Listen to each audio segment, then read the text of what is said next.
All right, so today we're doing something a little different. We're not digging into a balance sheet or a quarterly report. Nope. Instead, we're looking at this really fascinating manifesto that kind of pulls back the curtain on the whole economic system we're all a part of.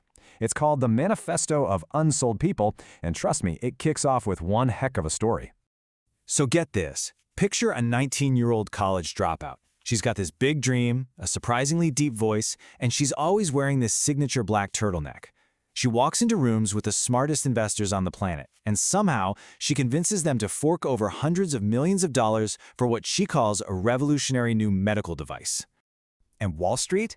They don't just buy it, they go all in. They slap this incredible valuation on her dream, on her vision. A staggering $9 billion. I mean, that's a number that gets you on the cover of every major magazine, hailed as the next Steve Jobs. The whole world was watching. Okay, but here's the kicker. The punchline to this whole $9 billion story. That machine, yeah, it literally did not work. At all. It was all just a lie. See, she wasn't really selling healthcare. She was selling an illusion. And that story, right there, is the perfect setup for the first big idea in this manifesto. Which brings us to point number one. The first big, undeniable truth of the system we live in is everyone is selling something.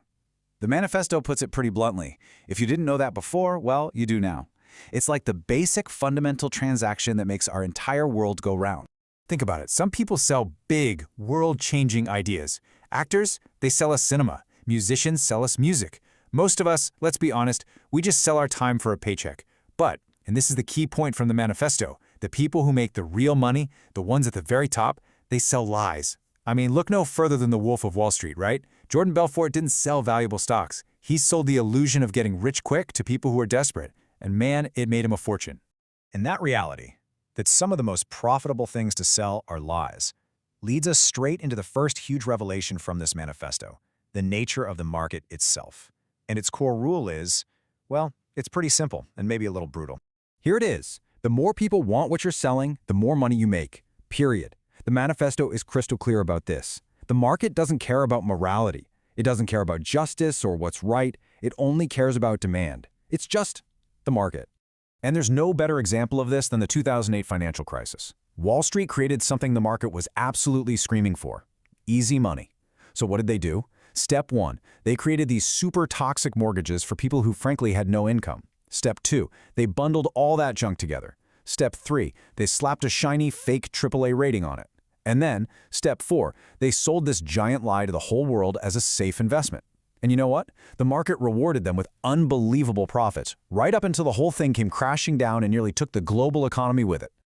Okay, so if the market just rewards whatever is in demand, it kind of begs the question, right? What are we being taught to demand? And that brings us to the second big revelation, what the manifesto calls the Great Deception. This is all about the huge gap between what the system tells us we should want and what we actually need to be happy. So what do we really need? As humans, the manifesto argues it's the simple stuff. You know, real human connection, family, friendship, companionship, just taking a walk out in nature. The stuff that, at its core, is completely free.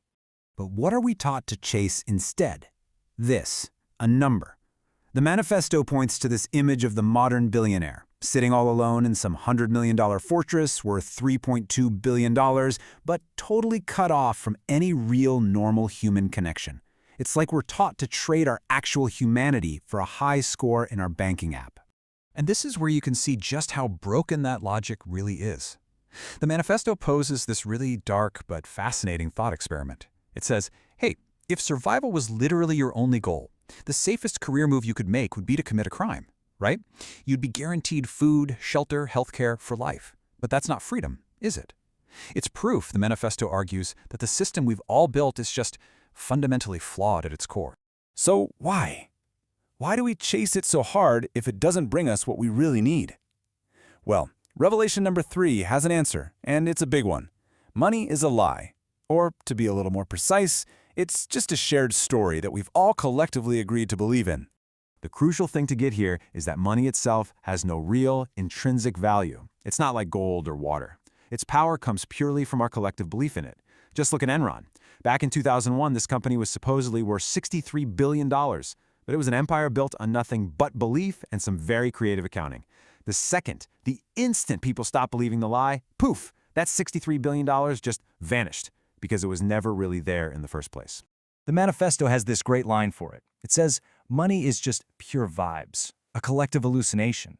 And it's so true. I mean, remember the dot-com bubble? Wall Street was literally throwing millions of dollars at a fake company called toiletseattracker.com. Why? Because the vibes were good. The belief was there, even if the actual value was a big fat zero.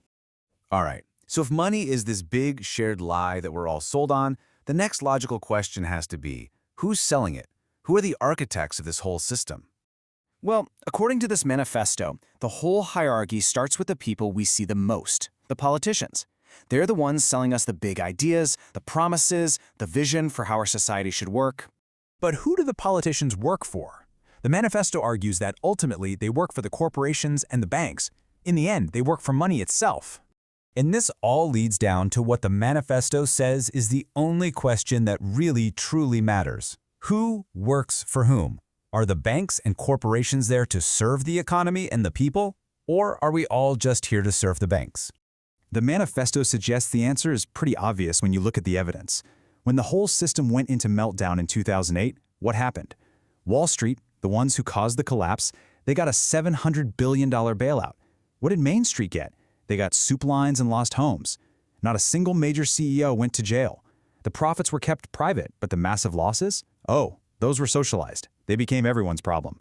So yeah, the answer to who works for whom seems kind of clear, doesn't it? Okay, so after tearing down the entire system like that, the Manifesto makes this really important pivot. This isn't meant to be a moment of despair. It's actually a declaration of independence. It's a final warning. And it starts with a series of rejections, a we will not accept kind of thing. First up, we reject the lie that success is the same thing as wealth, that your net worth is the same as your self-worth.